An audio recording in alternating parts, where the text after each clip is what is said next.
everyone. Thank you.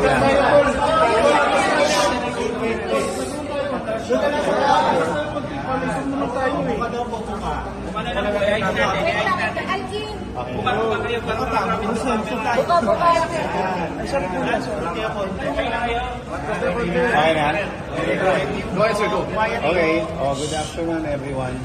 So it's my parang sad duty to inform everyone that our urgent motion to withdraw the issuance of a warrant of arrest has not yet been given due course, and that an order has been issued for the issuance of a warrant of arrest against Senator Jinggoy Estrada.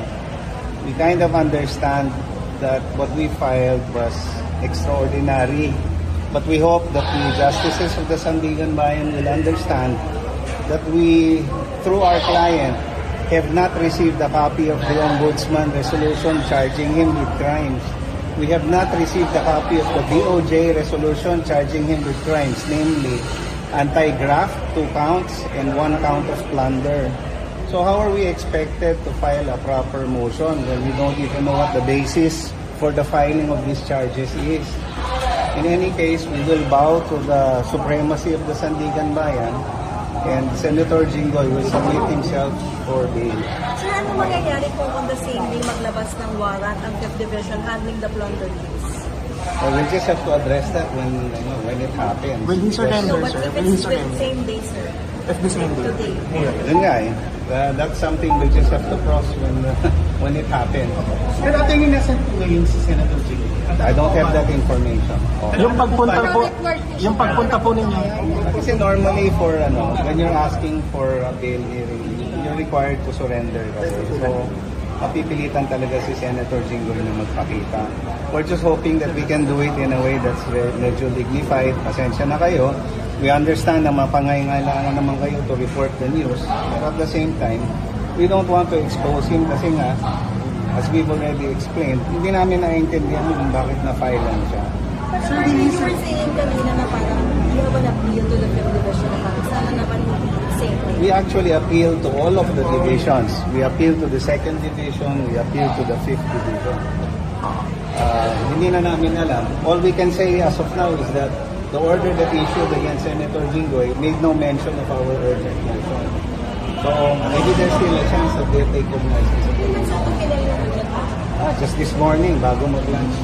To withdraw yung issue ng Wag muna, oo. Kasi nga, dahil wala nga kaming nalalaman tungkol dun sa pag-issue ng mga paratang laban kay Senator Jinggoy, ang hirap namang sagutin, di ba?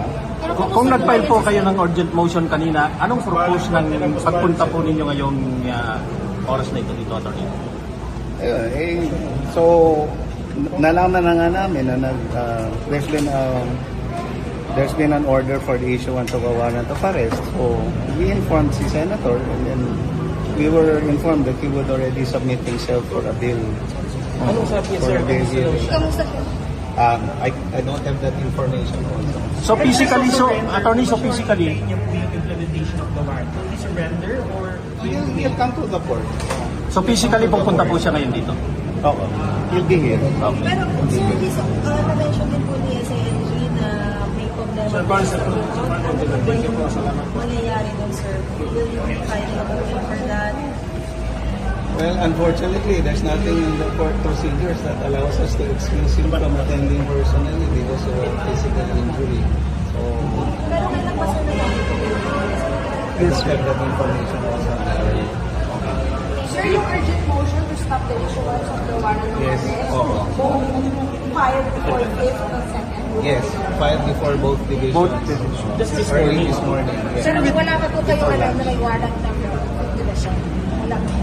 Wala pa kaming balita about Regarding it. to the surrender, isn't he supposed to surrender sa law enforcers, not to sa court? No, because the court is the one issuing the order for the warrant of arrest. He can surrender himself directly to the court. Because the idea is the enforcement of the warrant of arrest is simply following the orders of the court. There's no problem. Bilang abogado, attorney, anong reaction niyo doon? Ano ang pakiramdam niyo? Anong nasa isip niyo? Kapapail pa lang ninyo lang kami, pero kapapail lang ninyo yung urgent motion, pero yes, may malungkot warrant kami. of arrest na. May malungkot kami.